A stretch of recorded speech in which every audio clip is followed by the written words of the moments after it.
Hər vaxtınız xeyir, dəyərli izləyicilər. Bu videomuzda 6-cı sinif Yeni Azərbaycan dili dərsliyi səhifə 49-da yerləşən dinləmə mətni, gələcək şəhər mətninin izahlarını paylaşacağım sizlər üçün. İzaha keçmədən öncə kanala abunə olaraq paylaşılan bu videolardan faydalana bilərsiniz. Eyni zamanda bizim əyani dərslərimizi maraqlanan şagirdlər 055 418 8202 nömrəsi ilə müraciət edə bilər. Həm Bakı, həm də Sumqayıt şəhərində şagird hazırlıqlarımız davam eləyir. Qeydiyyat üçün müraciət edə bilərsiniz. Gəlin əvvəla mətnimizi dinləyək, daha sonra onun izahlarına baxacağıq.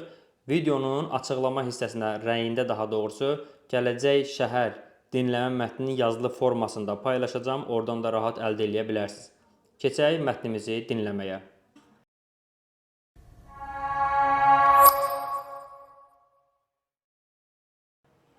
Gələcək şəhər. Tiflisdən yola düşən təyyarə Kürdəmrə qədər rahat gəldi. Əvvəl sakit görünən hava birdən qarışdı. Bərk külək başladı. Təyyarəçi istiqaməti dəyişməyi qərarı aldı. Təyyarədə 2 sərnişin vardı. Biri Həsən, o biri Sandroydu. İkisi də Bakıya gedirdilər. Fırtınadan Həsənin başı gicəllənirdi. Rəngi qaçmışdı. Üzünü yoldaşına çevirərək dedi: "Sandro, indi biz Bakıda olmalıydıq. Görünür yolu azdıq." Səhərə yaxın təyyarə yavaş-yavaş enməyə başladı. Həsən, "Şəhər, şəhər!" deyə çığırdı. Şəhər göz qarşısında süfrə kimi sərilib, bütün təfsilatı ilə görünürdü. Yüzlərcə təyyarə 10-15 mərtəbəli evlərin üzərindən uçmaqdaydı. Şəhərin üstündə qurulmuş onlarca asma körpüdən dəmir yol qatarları keçirdi. Kənardan axan çay gəmilər və motorlu qayıqlarla doluydu. Təyyarə 10 mərtəbəli bir evin damına qondu. Gənc bir adam irəliləyib salam verdi və onları yeməyə dəvət etdi. Nahardan sonra şəhərə çıxdılar. Avtomobil onları sürətlə apararkən birdən durdu. Hər kəs pərişan halda bir-birinin üzünə baxdı. Gənc anlattı. Avtomobillərin, tramvayların mühərriklərinə adam vurmasın deyə bir makina qoyulub. Ön tərəfdə maneə görünən kimi mühərrik öz-özünə dayanır. Həsən heyrətlə, "Deməli pişələrdə 10 minlərcə avtomobil işlədiyi halda heç bir bədbəxt hadisə olmur."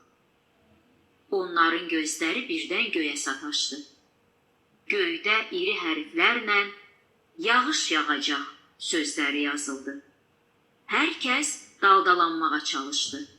Həsən heyrətlə, "Yağış yağacağını nədən bilirlər?" deyə sordu. Gənc, "Burada buludları da göyə makina vasitəsilə gətirirlər. Şəhəri təmizləmək üçün gündə 2 dəfə yağış yağdırılır. Bir neçə dəqiqə müddətində göyü buludlar bastı. Bərk yağış yağdı. Minlərcə fırçalı avtomobil çıxaraq küçələri süpürməyə başladı. 10 dəqiqə sonra buludlar dağıldı. Göy təmizləndi. Günəş göründü. Böyük binaların hər birində dispanser vardı. Burada cürbəcür tibbi makinalar vardı. Həsən makina qarşısına keçdikdə bədəninin şəkli ekrana düşdü. Makina işlədikcə şəkil dəyişilirdi. Əvvəl dərinin altı, sonra əzələlər, damarlar, sümüklər, axırda daxili üzvlər, yəni ürək, ciyər, mədə, böyrəklər incə nöqtələrə qədər göründü. Gənc söylədi: "Şəhərimizdə xəstəlik yox kimidir. Cərrahlıq o qədər irəliləmiş ki, insanın ürəyini, ciyərini belə çıxarıb əvəzinə yapmasını qoyurlar." Sandro heyrətlə, "Deməli, insan həmişə yaşaya bilər." Gənc fikrə getdi. "Əbədi həyat yoxdur. Ancaq bir qocanın hüceyrəsini dəyişməklə onu gəncləşdirirlər. Burada 200 yaşlı adamlara hər addımda rast gələrsiniz. Yolda gələrkən uzaqda görünən dağın başında dəmir qüllələr nəzərə çarpırdı. Gənc izah etdi. Bu qüllələr ildırım çaxarkən havadakı elektriki toplamaq üçündür. Şəhərin işığı və fabriklərin hərəkəti bu qüllələrə bağlıdır. Bundan başqa, məmləkətin müəyyən nöqtələrində qoyulmuş makinalar yayda günəşin hərarətini toplayır. Bu istilik ölkənin illik ehtiyacını ödəyir. Səyyahlar gəncə suallar verdikcə heyrətlənirdilər. Həsən, biz də bunlar kimi şəhər qura bilərik. Hər bir şey öz əlimizdədir. Sadəcə çalışmaq lazımdır. O gün səyyahlar təyyarəyə minib, bizim dünyaya uçmağa başladılar. Mətni dinlədik, B bənin tapşırığına baxırıq. Yusif Vəzir Çəmənzəminlinin Gələcək şəhər hekayəsini dinləyin. Hekayənin 1933-cü ildə yazıldığı nəzərə alaraq gələcəklə bağlı hansı təxminlərin həyata keçdiyini sadalayın. Burada siz öz fikirlərinizi də yaza bilərsiniz. Mən B bəndi ilə əlaqəli belə yazıram. Göydələnlər üzərində şəhər, şəhərin üzərində qurulmuş dəmir yol, bədənin şəkilli ekrana düşən cihaz. Bunlar gələcəklə bağlı təxminlərə örnək, nümunə ola bilər. C bənin tapşırığı. Gələcək şəhər və yaddaş hekayələrini mövzu, məzmun və ideya baxımından müqayisə edin. Gəlin eləyək. Yazırıq əvvəla. Hər iki mətnin mövzusu gələcəkdəki yüksək texnoloji inkişafdan danışır. Hər iki əsərin məzmunu fərqlidir. Yaddaş mətnində qapalı həyatdan və yaddaş qıtlığının yaranmasından danışılır. Gələcək şəhərdə isə texnoloji üstünlüklərdən bəhs olunur. Daha sonra ideya. Hər iki əsərin ideyası gələcəyin super texnoloji dövr olacağı ilə bağlı səsləşir. Yəni ideyaları bir-birinə oxşardır, texnoloji inkişafdan bəhs eləyir. Keçirik söz birləşmələri, cümlə üzvləri kimi mövzusunda 4A tapşırığına. Nöqtələrin yerinə müvafiq suala cavab verən söz birləşmələrini yazmaqla cümlələri tamamlayın. Həmin söz birləşmələrinin cümlədəki rolunu müəyyən edin. Xalq qəhrəmanı, ayın əvvəli, oğlunun uğurlarını eşidən, dağların zirvəsi, köynəyin düyməsi. Birinci tapşırıqda deyir, hansı ana çox sevindi? Hansı ana xalq qəhrəmanı ana olmaz? Ayın əvvəli ana olmaz. Oğlunun uğurlarını eşidən ana olar. Deməli, biz bura yazırıq. Oğlunun uğurlarını eşidən ana çox sevindi. Uğurlarını eşidən. Siz cümləni tam yazın. Daha sonra ikinci cümlədə hara qarla örtülmüşdü? Xalq qəhrəmanı qarla örtülmüşdü olmaz. Ayın əvvəli hara sualına cavab verməzdə ayın əvvəli qarla örtülmüşdü olmaz. Dağların zirvəsi hara? Dağların zirvəsi qarla örtülmüşdü olar. Dağların zirvəsi. Burada olacaq bu hissənin cavabı. Babək kimdir? Babək yerdə qaldı ayın əvvəli. Ayın əvvəlidir olmaz. Babək köynəyin düyməsidir, olmaz. Babək xalq qəhrəmanıdır, olar. Deməli yazırıq. Babək xalq qəhrəmanıdır. Bu formada cümləni tamamlayırıq. Nə zaman imtahanımız olacaq? Ayın əvvəli. Yazırıq. Ayın əvvəli imtahanımız olacaq. Nəyi tikdim? Köynəyin düyməsini tikdim. Yazırıq bura. Köynəyin düyməsini. Yəni sıra ilə hər bir sözün aid olduğu nümunəni yerləşdiririk.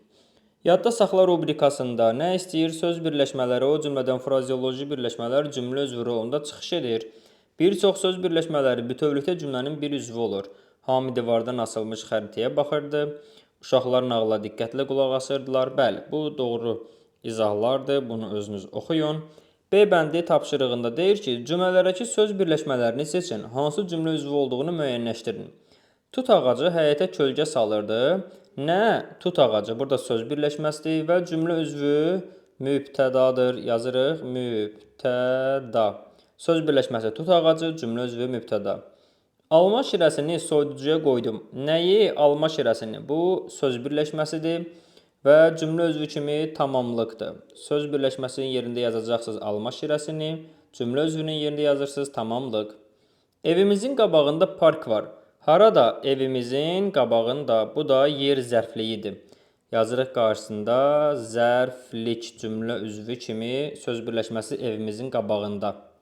Həkim bizim qonşumuzdur. Kimdir? Bizim qonşumuzdur. Söz birləşməsi cümlədə xəbər vəzifəsindədir. Bizim qonşumuz. Söz birləşməsi cümlədə xəbər oldu. C bəyanat tapşırığına keçirik. Cümlələrə aid fikirlərin doğru yoxsa yanlış olduğunu müəyyən edin. Qatar gecə yarısı yola düşdü. Xəbərin ifadə vasitəsi frazeoloji birləşmədir. Nə etdi? Yola düşdü. Nə qatar? Bəli, yola düşdü frazeoloji birləşmədir. Biz buna yazırıq doğru. Daha sonra məktubu yazarkən diqqətli ol. Cümlə tamamlıq, zərfli və xəbərdən ibarətdir. Nə et? Diqqətli ol. Kim? Sən. Cümlədə mübtəda yoxdur. Nə zaman diqqətli ol? Məktubu yazarkən. Burada arkan feili bağlama tərkibi, yəni söz birləşməsi yaradıb. Cümlədə tamamlıq yoxdur. Səhvdir bu. Burayı qarşısında yazırıq. Yanlış. Qonaqları qarşılamaq mənə tapşırılmışdı. Mübtəda feili birləşmə ilə ifadə olunub. Mənə nə tapşırılmışdı? Qonaqları qarşılamaq. Bəli, maqmək məsdər tərkibi feili birləşmə ilə ifadə olunmuşdur. Bu doğru fikirdir. Bağban ağacların gövdəsini ağardırdı. Tamamlıq ismi birləşmə ilə ifadə olunub. Nəyi ağardırdı? Ağacların gövdəsini ismi birləşmə ilə tamamlıq ifadə olunub. Bu da doğru fikirdir. Küçədə qonşumuzun qızı Səbinəni gördüm. Tamamlıq isim birləşmə ilə ifadə olunub. Gördüm kimi Səbinəni, hansı Səbinəni? Qonşumuzun qızı. Burada tamamlıq Səbinə ismi ilə ifadə olunub, ismi birləşmə deyil. İsmi birləşmə təyin vəzifəsindədir. Baxın, qonşumuzun qızı. Bu yanlışdır. Bunu da qarşısında yazırıq, yanlış. Bu formada C bəyanat tapşırığında həll eləmiş olarıq. Səhifə 49-50-yə aid olan dinləmə mətni və ona aid olan tapşırıqları həll elədik. Kanala abunə olun ki, paylaşılan bu videolardan faydalana biləsiniz. Sağ olun, digər videolarda, digər dərslərdə görüşərik.